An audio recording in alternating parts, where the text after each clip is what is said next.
everyone. This is Bill Griffin. Welcome to Different Take Podcast. If you like this content, please subscribe, like, share, comment. Really appreciate you watching.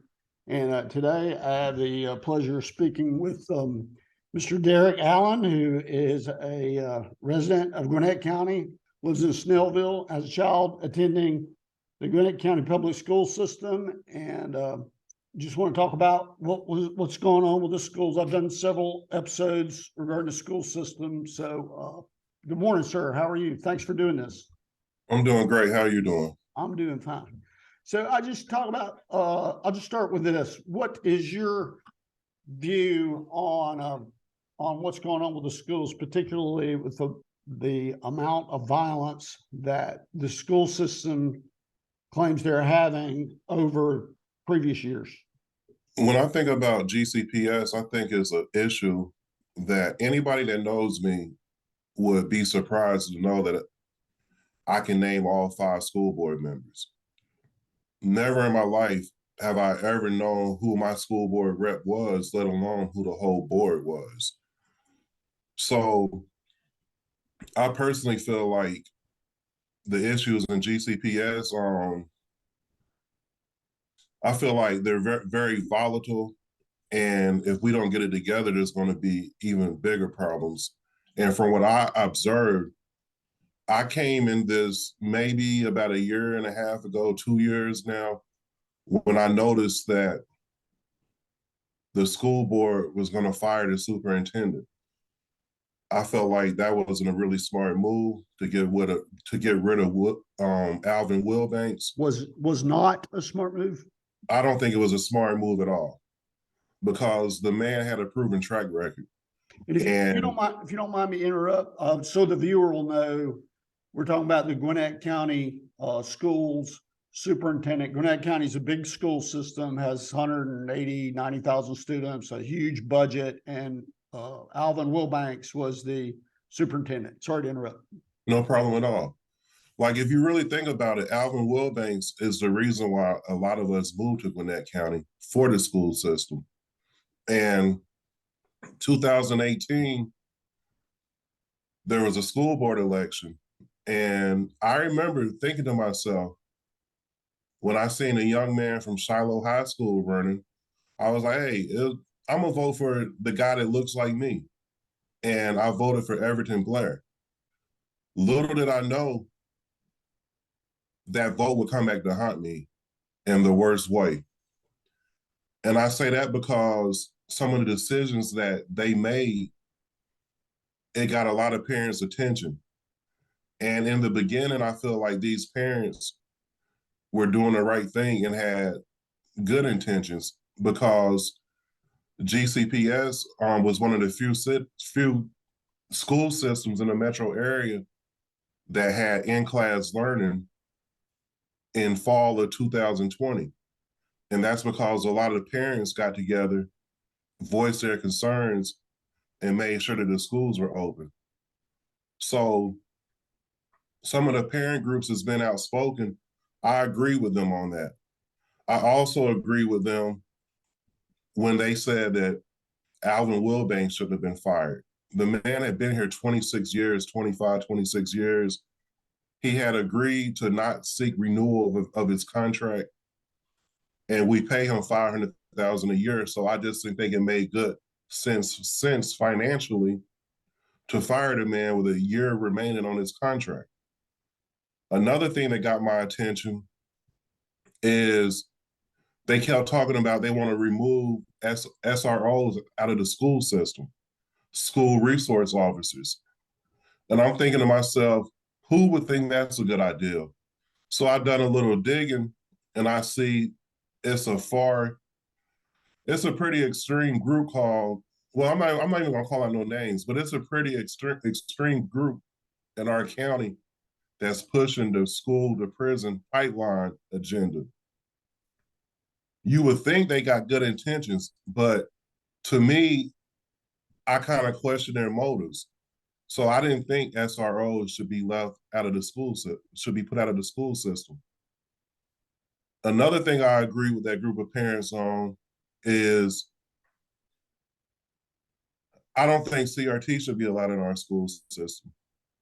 And when I say CRT, I mean critical race theory, which is a spinoff of legal theories, which is a spinoff of critical theories, which is all based in Marxism.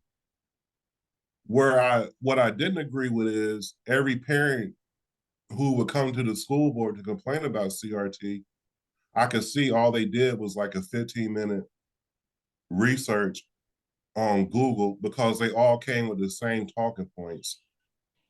In my opinion, and this is coming from someone who holds a degree in history with a minor in political science, we studied CRT back in the 90s. And it's not about teaching one race that they're superior, the other race that they're inferior. That's not what CRT is. What CRT is Marxism on steroids. And instead of having a debate about classism, because that's how Marxism seeks to destroy a society, get the working class against the upper class, etc. Well, with CRT, they want to have division among races. And to do that is probably the most effective way to cause problems in the United States, because our diversity can be our biggest strength or it can be our biggest weakness. So if you can introduce topics to get blacks fighting against whites, whites fighting against, Hispanics, blacks against Hispanics, that's really basically all CRT is. It's not about teaching one race or they're superior or whatever. It's really just about invoking conflict between the races instead of provoking conflict between classes. Now, here's the thing with CRT. It's really a spinoff of critical legal theories. And critical legal theories was research that showed that laws in the United States were not applied equally amongst blacks and whites, because when critical legal theory was really getting popular, it's back in the time when the United States was 80% white, like 20% black. Now we're a lot more diverse in 2023, but these studies really happened in the 1960s and 70s. And through this research, the elitists at the Ivy League schools noticed, hey, we can spin critical legal theories into critical race theory and get people arguing over, get the different races arguing.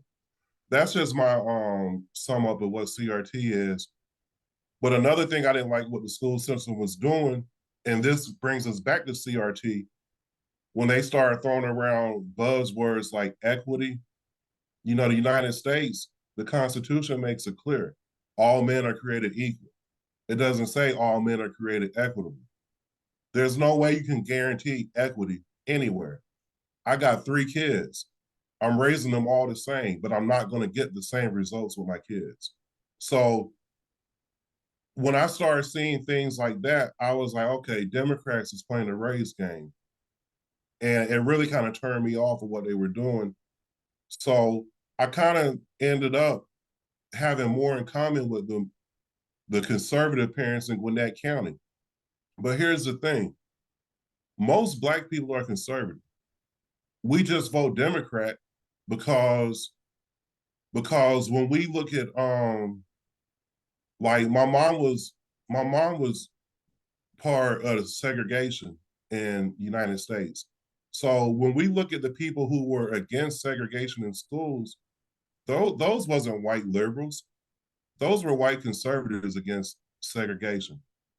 So it's kind of hard for Black people to get on board with voting for Republicans when it's so many white conservatives over there who really don't respect or embrace the Black vote. Even with that being said, I've seen enough nonsense out of the Democrats to where I feel like it's imperative that Black conservatives stop voting that way, because anybody that's paying attention and knows a little bit about Georgia, you can see what they did to DeKalb County And now it looks like they got the same plans for Gwinnett County. And it's really scary because it's like these people come to you smiling and they make you think that they're here to help you, but they're not. So I'm sorry, was you going to say something? I was just going to say, I think a lot of it is no matter where you come from, people vote. It's a lot of inertia with voting. You voted this way because your parents did. Yeah. Whatever party, and that's very hard to break. I also think that there is if you only, and I know there's a lot of people like this, you only getting your information from certain sources, such as it's on ABC all day, or CNN or something like that. You're only going to get that one One perspective. perspective, which in many cases is totally is very deceptive because they're omitting facts. In other words, a person can hear and say, "Oh, well, that sounds reasonable," but they're omitting so many pieces of the story that they're talking about. The story is actually, that's where I think the idea of fake news and a lot of resentment of the media came from, and so forth, so on. No, I agree 100%. Like people watch Fox News at night and they watch CNN and MSNBC, but what they don't realize is those aren't news channels. Those are commentary shows. Like CNN isn't really reporting news. Like you get your news at 6 p.m., 11 p.m. from somebody like WSB, then people flip to these channels that have agendas, and they don't even realize that they can become part of the problem. And that brings me to my point. Another issue I want to discuss when we talk about the school board. In 2020, we had a school board member named Dr. Therese Johnson. She got elected. She really ran a racist campaign. And when she was initially elected, she played the race card over and over and over again. So I fully understand why some parents in the county were just sick of the division she was causing, and and starting to catch on to the Democrats. I'm like, it's always the same story. So I really felt like Dr. Therese Johnson was causing a lot of division amongst the residents of the county. And when I look at the other school board members, Steve Knudsen, Mary Kay, Karen Watkins, and I'm a little disappointed in Everton Blair. But for the most part, our board is not that bad. I feel like we got one really, really, really, really bad apple on there, and that's Dr. Therese Johnson. And she has galvanized the people of the county to where it's so many eyes on what the school board is doing. And I'm gonna be honest and frank. I feel like a lot of the white residents are upset, and I understand why they're upset. And they feel betrayed. I don't think they like the way Alvin Wilbanks was pushed out. And I didn't like it either. I spoke on it at the school board that I thought that was the wrong move to make. But I feel like in their disgust with what's happening, that they have played right into the hands of what CRT really is. Because now, if you look at our county, you got about 50 angry white parents that no matter what happens, they want revenge. And they keep moving the goalposts. Now it's fire Dr. Watts. Why is it fire Dr. Watts? Dr. Watts he's doing what the school board asked him to do.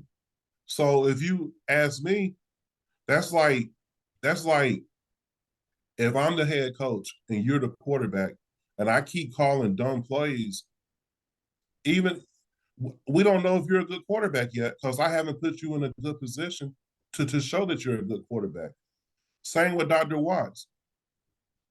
The school board keeps putting him in a bad position over and over and over again with the policies that they want to implement, and it's really making him look bad. And I feel like we got a group of parents now.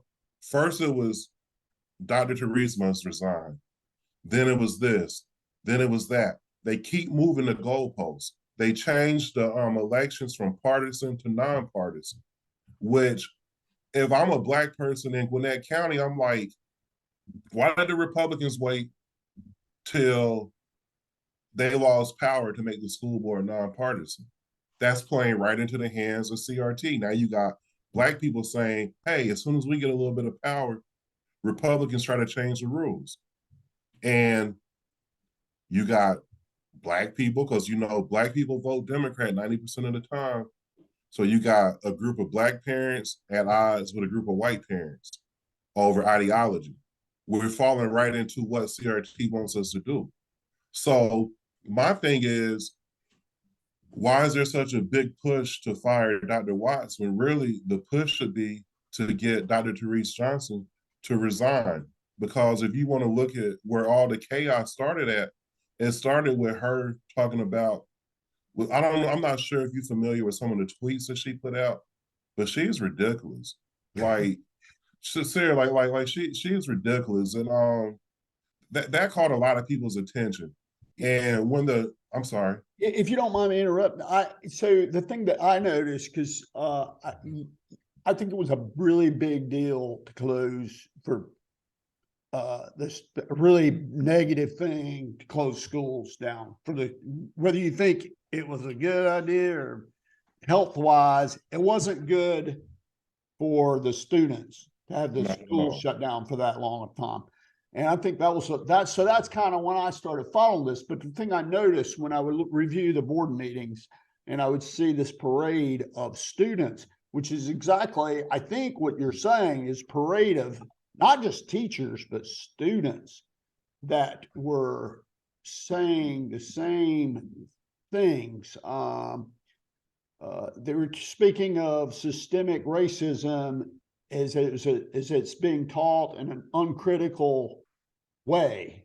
And there's not many things that should be taught, in my opinion, uncritically. How far is the sun from the earth? That's what it is. But then you get into these theories or how you interpret historical events, and in many cases, there's no way to know. You can't know the person's intent. So I see this parade of people, and it seemed, and she, to your point, is pushing that sort of mindset that even trickles down to everyone. See, what Dr. Therese would like everybody to think is America's a country built on systematic racism. That's not true. Our country is built on the foundation of the Constitution, which states all men are created equal. Now, that being said, we have had prejudiced people in government, but if the country was built on white systematic racism, how were we able to use the Constitution to guarantee civil rights for all people? Like, our country is not systematically racist.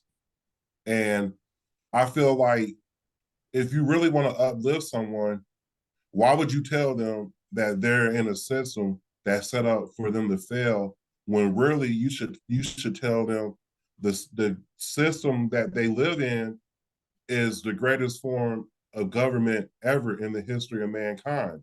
And the United States is an experiment. We're the first country to be founded where it said all men are created equal. Like, this is the first time in history. So, like, I'm gonna be honest, like, of course you got some people who are slow to change and didn't want change. Like who knows if I was white back in the 1800s and I was a slave owner, I might have thought that was a good system if it was benefiting me. But the thing that a lot of people forget is that, for example, in Pennsylvania, there was they didn't have slavery. They had outlawed that Right. before the country was founded, and there were other states like that too. And people tend to forget that. No, like I agree with you. Like a lot of the states up north, they voluntarily ended slavery. Like like they just knew better, and they knew that would be a thorn in the side of our country. It was a deep rooted part of their religious beliefs. Right. When you said Pennsylvania, the first thing that came to my mind was the Quakers. So I was like, I didn't even realize that they were the first state I don't know if they were the first, but I know that they were. I mean, they're obviously one of the bigger, more populated places, right. And they had that the right now. It makes sense. Like I hate when people try to say that's what our country's about. Our country is not systematically racist, but we do have prejudiced people in here, and sometimes when you're around prejudiced people, you can pick up some bad habits, and before you know it, if you're not careful, you can be out here sounding like a bigot. Right.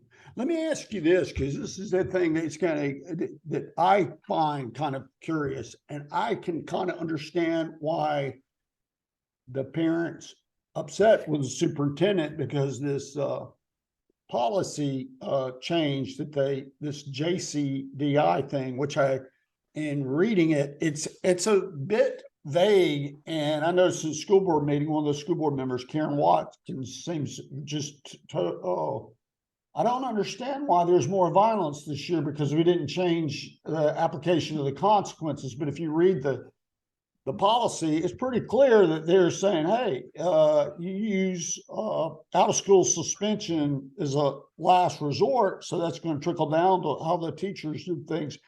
What do you think about that? I'm assuming you're familiar with it. What do you think about this policy change?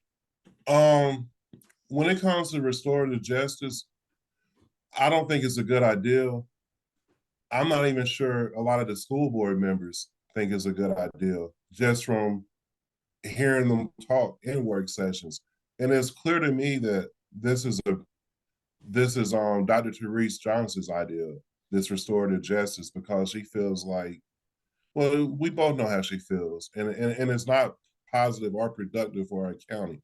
So I honestly feel like if Dr. Watts had his own personal opinion, he would never have tried to do restorative justice. But it's obvious for anybody paying attention that Dr. Therese Johnson is pushing this very hard. And one of the reasons that, I mean, I'm going to express my opinion, see what you think. With the whole concept of restorative justice, people don't know, is you're trying to after the fact, counsel, for lack of better words, a lot of folks on counseling the students after the fact of bad behavior to try to correct their behavior. And in some cases, what they'll say is the advocates for this will say, we want to do the counseling as a preventive measure so the violence doesn't happen to start with. Well, that my issue with this, I don't know what you're thinking, is the vast majority of students this is not necessary. They're getting a good upbringing at home, and they don't come to school with this, serious emotional problems where they act out violently against other kids. I mean, that's my thinking. So what do you think about that? I agree with you 100%. Like, the things that the school is trying to do is really things that parents should do at home. Like, you're at school to learn arithmetic, writing, reading, English. The school, when I was in elementary school, if you got sent to the principal's office, he had a nice old paddle for you. And once you got that paddle a couple times, you knew not to act up. Or back when I was in school, if a teacher picked up the phone to say, I'm gonna call your parents, the last thing I wanted was to try to have to explain to my dad why the teacher had to take time out of her day to call him about me acting up in school as if they're not giving me any home training at home. So this has been a gradual process of really taking discipline out of the school's hands. And now all of a sudden they want to become counselors. And I think they're overstepping their boundaries. Like parents should handle discipline. And their training. Right. Right. Oh, that's a big one. Cause that's the thing. That's why it didn't work. Dr. Watts specifically told them that we cannot roll out this restorative justice program because it requires at minimum 40 hours of training per staff member for it to be effective. And the school board knew when they rolled it out that the training hadn't taken place yet. So it's again like, why are y'all rolling out something that y'all know hasn't been properly implemented? Then when it blows up in your face, instead of Dr. Therese, who was the person pushing for it, saying, I was a big supporter. I supported restorative justice, and I wanted to get it implemented. Unfortunately, our implementation wasn't great, and it's caused some issues, and I accept full responsibility for that. See, Dr. Therese is trying to be a manager, but what we need is a leader. And leaders accept responsibility when they make mistakes. But this lady went from talking crazy about white folks to gladly sitting back, watching them turn their attention to Dr. Watts and not even stepping in and say, hey, Dr. Watts wouldn't have implemented that if it wasn't for me. It's almost like she's like, man, I'm glad I'm finally out of the hot seat. And I don't think that's what leaders do. I understand. Yeah. So you're saying the school board is the responsible, 100%. far more responsible party than the superintendent. 100%. That's like if I'm gonna build you a house and you tell me I want my master bedroom to look like this, and I tell you, well, with the budget we have, I can get it as close to that as possible, but I don't think I can get it to exactly where you want. And you like, well, that's okay, just build it anyways. And then when I build it, you come in and be like, why isn't it exactly how I wanted it? And I would be like, I thought we discussed this in the beginning. Same with Dr. Watts. He told them in a work session that they can't rush the rollout of that. Dr. Therese didn't care. She rolled it out anyways. The thing is interesting though, for the school board, all the school board members voted for this policy. I'm looking at it, and the question that comes in my head is your standard of behavior too low? And so if it's too low, if you voted for this policy, you had to know. I don't understand how you could not know that you're lowering it further, if that makes sense. No, it makes a lot of sense. And that kind of brings us kind of full circle to where these school boards and a lot of other issues are being used. They're too political now. Like everybody know what's going on. To me, it seems like it's the school board's job to make GCPS seem unappealing to families that have the means to sell their house and move to a different county. And they know if they cause enough chaos and ruckus, before you know it, most of the people with good corporate jobs are going to sell their houses in Gwinnett, and we're going to become DeKalb County, because that's really the goal. If you ask me, GCPS has a almost $3 billion budget. Democrats want that. The county budget is almost $2.5 billion. Democrats want that. And unfortunately, our kids are political pawns, and a lot of people don't see that. I don't think they're looking at the big picture. And I think it's sad that money is the motivation in all of this. There's this effort for years to expand the scope of schools to be everything to everyone when it's and this JCDI change is kind of represents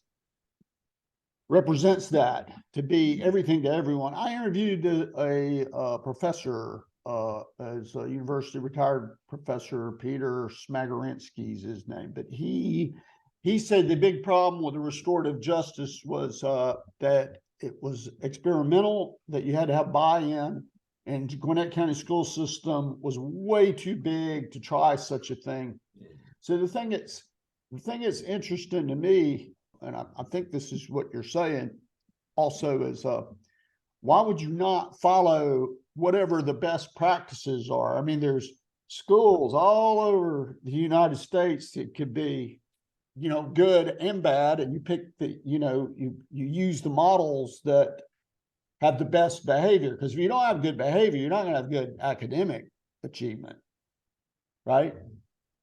I agree with you 100%. Like, good behavior, it really all starts at home. And if you're not sending kids to school ready to learn and prepared to learn, you're not going to have good behavior. And I feel like, I honestly feel like restorative justice is a quicker way to push the families with means out of the county and blow the let people. budget up too. Yep. Oh yeah, yeah. You know that. Yeah. And to make the county less desirable and bring a whole new voting block in, because here's a bigger problem that I see, and it really concerns me about the future of our country. I can't think of any diverse community in the United States where conservatism wins.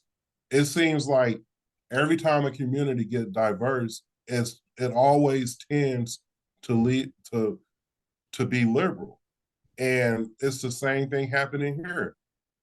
Gwinnett County really is kind of like the country. Like, we're the most diverse county in the state, one of the most diverse in the country even.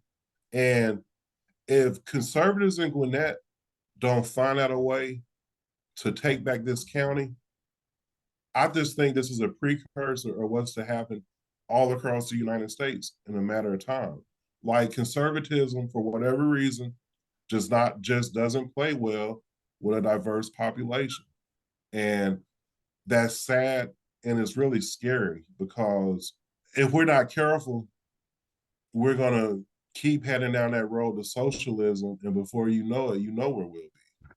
Well, there's also we haven't talked about this, but I think a lot of people don't understand this, and I'm not trying to say I have understanding. Other people, I'm superior, and I know things that other people don't know. But it's obvious that the county commission, not the school board, the Gwinnett County commissioners, they are all on board on infinite population growth.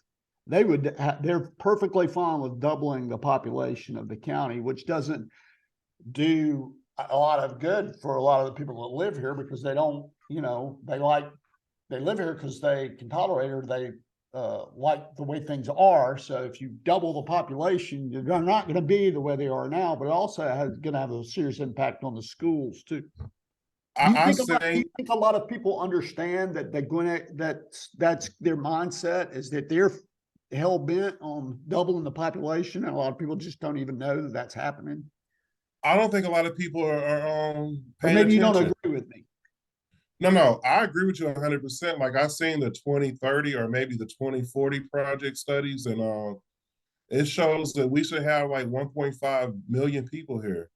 And right now we're a county of like 900,000, slightly above 900,000. So they're going to try to pack another 600,000 people into the county in the next 20 years. And I think that's horrible for quality of life. Like, one of the reasons I moved to Southern Gwinnett is because the lot sizes. Like we have nice size homes on really big lots, and that was attractive to me. Sometimes when I go up by Mall of Georgia, I just shake my head and I'm like, man, they packing them in like sardines, and I see nothing but construction, construction, construction, lots of apartments, townhomes, and I know from personal experience, you're not vested in a community when you rent, when you rent an apartment. Like you may think you are, but you really don't get vested for real until you become a homeowner, because a lot of the decisions in the county affect you then, because everybody's looking at their property values. Like you can't get away from your property values. But when you're a little younger and you're not a homeowner, you're not paying attention to that. So I think Gwinnett should grow. I don't think it should grow at the rate that they wanted to grow at, because lots of people moved out here to get away from the city. And it's like they're trying to bring it to us. So that's going to be interesting. I want to ask you a couple more questions. So something that's interesting to me, you talk about fairness versus equity, because they're two different things. At least that's my understanding. Equity is kind of a word. Honestly, if you ask 50 different people to define it, they'd probably give you 50 different definitions. But fairness, everybody can kind of understand that concept. You treat each other as you wish to be treated, and you treat people the same. But to me, it doesn't seem fair to, because I asked this professor the same question. I don't think he really understood the question. That if you had a choice, would you want your child to go to, this was for teachers too, it's a good thing for teachers, to go to a school that has a high level of behavior and therefore academic achievement, because you'd recruit teachers to that school much better if it's stable, they feel safe and that sort of thing. And it just doesn't seem fair to me, to the parents, because you're in a, say, a low income area, that you can't have that only affluent neighborhoods could have that, which is what I understood him to say, that's fine to have high standards, but you kind of have to be affluent. And I might be maybe I didn't understand his answer, but it doesn't seem fair to me that, you send your kid to school and you have to go you have to cater to the troublemakers more than the kids that have good parents. Right. And see, it's not good for them. It's not good for everybody. Right. And see, I agree with you. But when you look at the people who tend to vote Democrat, they don't really, and I think this is important because conservatives, they put God first, then family, then community. When you got people that stress the importance of a strong nuclear family, like man, woman, child, people that come from those households, they act and behave a different way from people who don't put a lot of focus on the family. Like when I was a kid, my parents was like, when you leave the house and you go to school, you represent our family, and you are an extension of our family, and you don't go out there and make our family look stupid, because we put a lot of emphasis on family values in our household. Same way I'm raising my kids. But sometimes when people are a little bit more liberal, sometimes the discussion on family, it gets lost. So a lot of them kids aren't at school thinking to themselves, hey, I'm representing my mom and dad. And if I come up here and act the fool, it's not going to be a good look for me, my family, or my community. But these things aren't stressed to those kids. For whatever reason why, I don't have the answer. I wish I had the answer to it, but I don't have the answer.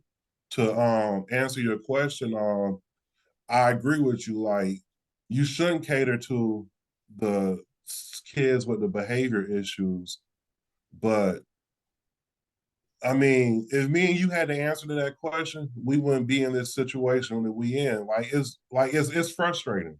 And I wish I knew how to best address that.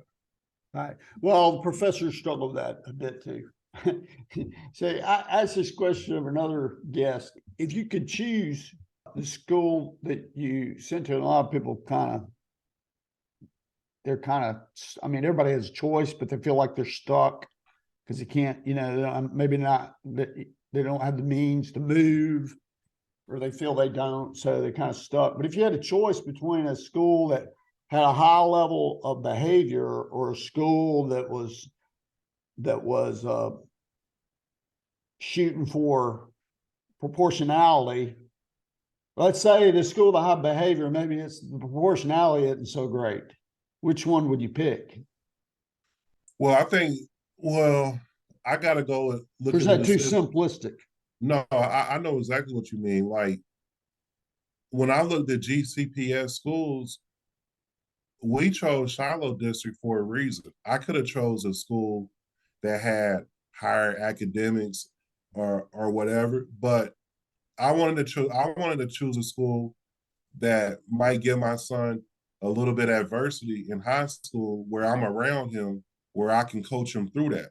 Because a lot of kids don't really encounter adversity until they go to college and they're away from their parents and they make bad decisions. So I'm like, if I can get my son through Shiloh High School, by the time he get to college, a lot of the things that those kids are going to be seeing for the first time, my son has already seen. As far as academics go, I'm personally going to make sure that my son is learning and is knowledgeable and has, and is a good student. So I wasn't really concerned about the academics at Shiloh because I knew I was going to be involved in his life and make sure that he was up to par. And, like I expect, I expect ups and downs. And I know school isn't perfect. But to answer your question, I was more concerned about my son getting a good social experience in high school. So if he make mistakes, I can step in and correct him and be like, look, you don't want to be running with that type of crowd, or you don't want to do X, Y, and Z, versus him getting to college and finally encountering some of the things and I'm not around to guide him. So me personally, academics at a school, I'm gonna take care of that anyways, and I'm gonna make sure my kids are educated. So we could have moved to Brookwood, North Gwinnett, but like I said, I like the lot sizes and I like the houses in Shiloh district. And Shiloh, has kind of a negative reputation. And I wasn't worried about that because I was like, the kids at Shiloh who probably aren't excelling aren't coming from the circumstances. Like my son is coming from a home where his mother, father, we both love him. He has lots of support. And I was like, maybe a lot of the kids at Shiloh, they don't have that. So I wasn't worried about Shiloh. And sometimes I think parents get a little bit too worried about the schools. Like, you got to let your kids grow and experience life. Right. So, I feel bad for the ones that are in an environment where there's like I say, the school board, this came from the administration, the number of fighting, it's gone crazy. I remember when I was of course, I went to a small high school, but it was a mixture. It was white and black. If you were fighting in the building, if there was a fight in the building, it was 100% you're going to get suspended, and it was going to be a big problem when you got home. Big like to me, that should be like if you fight at school, you're out of there. Like go home for 5 days. Like I don't understand why they don't still do that. But Yeah, see here, because it's not like you're ruining a person's life. not at all. If anything, you're helping them.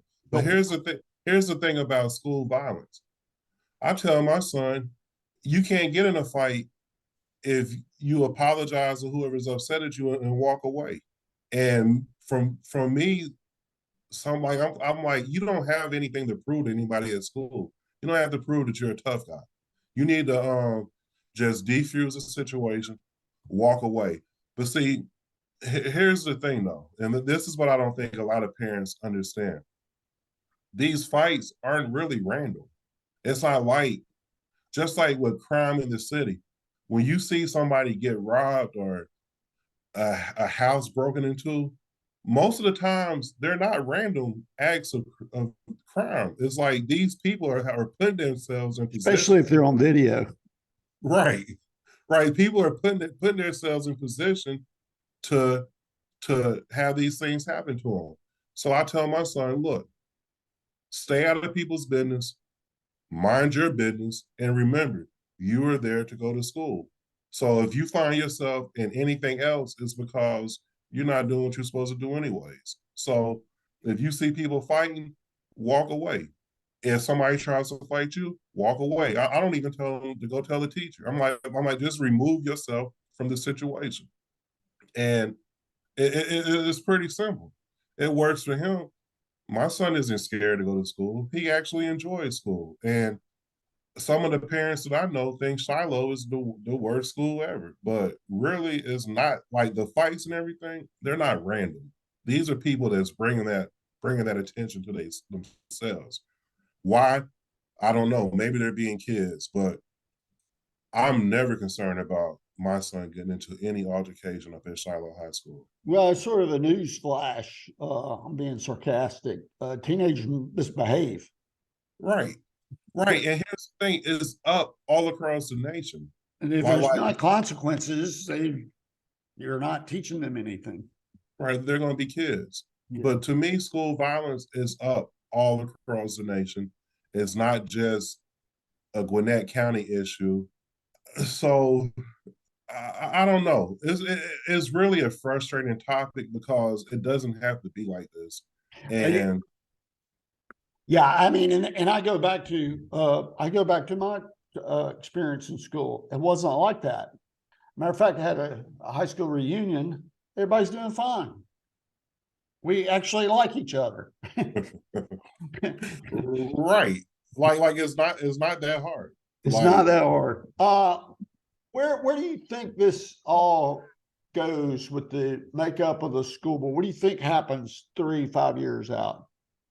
due to the actions of a certain group of parents, instead of them trying to spread conservatism and come into the neighborhoods that are becoming more liberal, they're doing the exact opposite.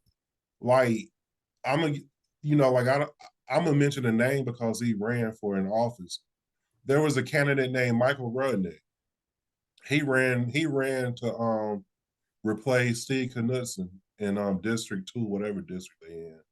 And we got this group. I don't agree with this group. It's called Gwinnett Stop.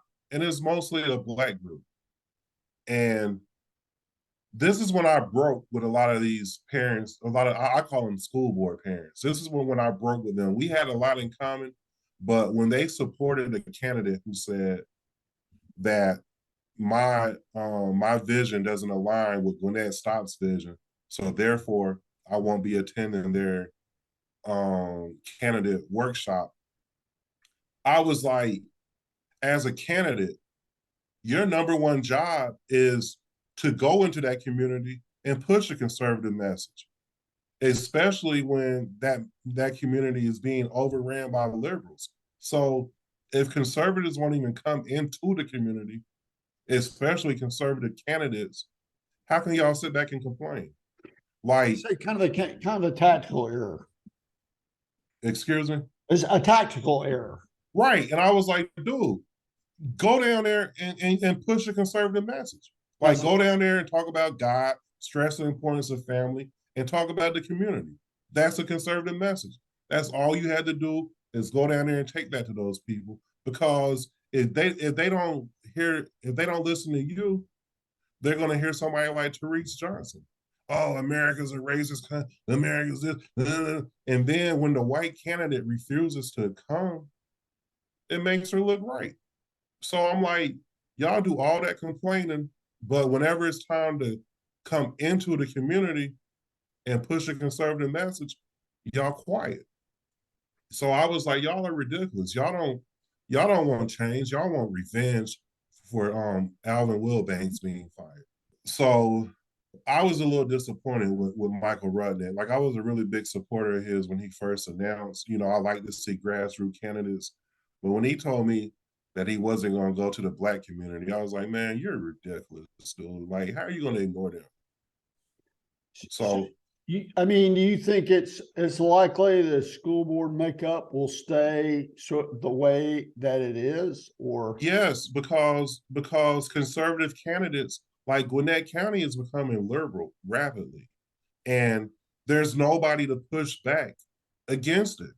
So if your conservative candidates are scared to come to the liberal parts of the county and preach a conservative message, where do they think people are going to hear the message at if the candidates won't come preach it? So of course it's going to keep leaning liberal.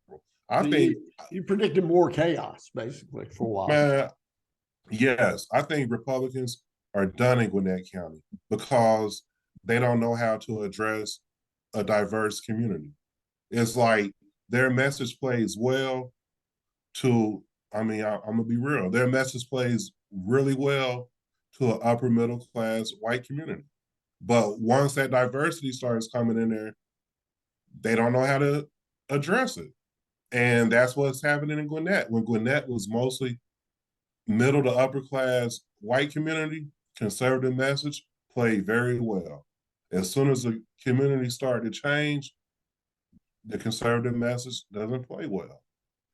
It would play well if you had real conservatives who were really in this for the country, for the kids, and for the right reasons, who are willing to go across town and push their message and fight back. But we don't have that. So we're going to continue to lose ground. It makes me look dumb as a Black conservative who's trying to push a conservative message when I have no support from anybody else.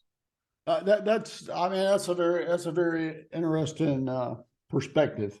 I mean, I tend to agree with you. I don't see how it could how it could change. It's easy for me to cast stones because I'm not going to run for office. But the makeup of the board, so people understand this, is there's a new school board member that I guess would be starting this year, and so there's three. There's two. Hey, I'm sorry, not to cut you off. Yeah, I was just saying there's three school board members that would lean left or Right, Democrat. right. And see, and here's the thing. Adrienne Simmons, I don't know if she's a doctor or not, so I'm gonna just call her Adrienne Simmons. She's the new school board member you was talking about. Let me tell you what the conservatives did. They ran the most far right Black person, I think her name is Alexis Williams, for that position. No Black person talks the way the candidate that they ran talks. Like I never heard a Black person in my life talk like that Black lady did. So I'm thinking to myself, are y'all supporting her because she's saying all the things that y'all want her to say? Or are y'all supporting her because y'all think she would make a good school board member and y'all think she has a realistic shot at winning this seat? Like I could have told you from hearing her like this is her me evaluating her as a candidate, not a person. I could have told you after hearing her speak the first time, like that message is not going to play well in Everton Blair's district. It was a pretty close election, though. It was pretty close because it was in the primary season. You know, Democrats are known for not voting heavily in the primary. Do you think had it been during a general election in November, it would have been much worse? I think any Black person that's campaigning talking like a white person is not going to win in the Black community. That's as simple as I can make it. Like you got to be able to reach your voters, and if you're talking to like you can't be Black talking white to Black people. It's not going to work. It's not. And like I hate to be so forthright about it, but that's what I saw. I was like, Black people don't talk like that. And as a Black person, it's another Black person in the county. I'm not going to name them, but I'm like, Black people don't talk and act like this dude acts. So it's funny to me. It's like, are you in it for yourself or are you in it for the people? Well, I mean, the thing is very interesting about elections, and I think you understand this, is it's always binary. Right. But see, with that being, when you said if the election was in November, Senator Dixon should have never made the election nonpartisan, because it's like why did you wait till you felt like Republicans and I'm gonna say a lot of white people were losing the school board before you made the election nonpartisan? I'm like, it was just bad. It didn't look good by the way they did it. It's just like with the way they drew up the county commission seats. The first Black woman ever elected to the county commission, she got gerrymandered out of her seat, and Matthew Holcamp just won it. I'm like, that's not how you take back a county. You take back the county by coming to the other side of town and pushing a strong conservative message. Like, you can't run trick plays and think that's going to happen. And until conservatives figure that out, they're going to continue to lose ground whenever places become more diverse. And I don't understand what's so hard to figure. Why is that so hard to figure out? Pretty Yeah, simple to I've me. never been. Frankly, I mean, I've seen nonpartisan elections in different places. I'm not a big fan of them. I don't think it. I don't think it makes much of a difference. Because many of the voters are going to want to know what their party affiliation is, where they lean, and that sort of thing. But The here's look, they made the election nonpartisan. But if you listen to the candidates talk, like one candidate come out talking about CRT, and she just kept harping on that, a Black candidate. And I'm like, okay, you're the Republican. Then I ain't even listen to Adrienne Simmons. I knew she was a Democrat because Everton Blair was pushing her. But partisan or not, anybody could tell who Dr. Alexis Williams was representing. So I just think it was just poor. It was a bad move. it could be just tactically or strategically. Election in November with the press on how violent the schools are would actually Yes. assisted her campaign, Alexis Williams' campaign, I think. But who knows? But I feel what you're saying, though, like, had they let everything play out and run on the issues, by the time November came around, a lot of people was paying attention. And they might have voted for the conservative candidate just for to have checks and balances. Well, there's also a thing. I know we're kind of getting off on a different subject. But there's also a thing of you vote and the chips fall where they may, and people understand they're voting in November. They're not understanding. A lot of people. I mean, the turnout was clearly really low percentage of the voters that would have turned out in November. So you kind of it looks bad. I kind of agree. I agree with you on that. I personally thought it was, at the time, I questioned whether that was going to work. And I certainly didn't like the idea of a lot of people not being able to vote about it, even if I disagree with them. Okay, this is kind of off the wall question. I have a problem with people voting by mail, because if you vote by mail, you can cede your vote to other people. What do you think about that? I'm just curious. I know that's kind of totally different topic, but I can't believe Governor Kemp took a victory lap after passing SB, what is it, 201, the Senate Bill 201, that this man allowed drop boxes. He allowed no excuse absentee ballot, and what else did he? Those are the two big things that I cannot believe that he passed into law. Like, why is it legal to go to a drop box? Why are we voting by mail? No excuse. Like that's ridiculous. Like, I'm totally against that. and why is it legal for a national TV host to brag about she voted for her son? It's that kind of thing. It's commonplace that you can vote for other people. You get their vote in the mail and you vote for them. That sort of thing. Right. Like, I think that's so, like, this is the United States. Like, we already got 10 to 12 days of early voting.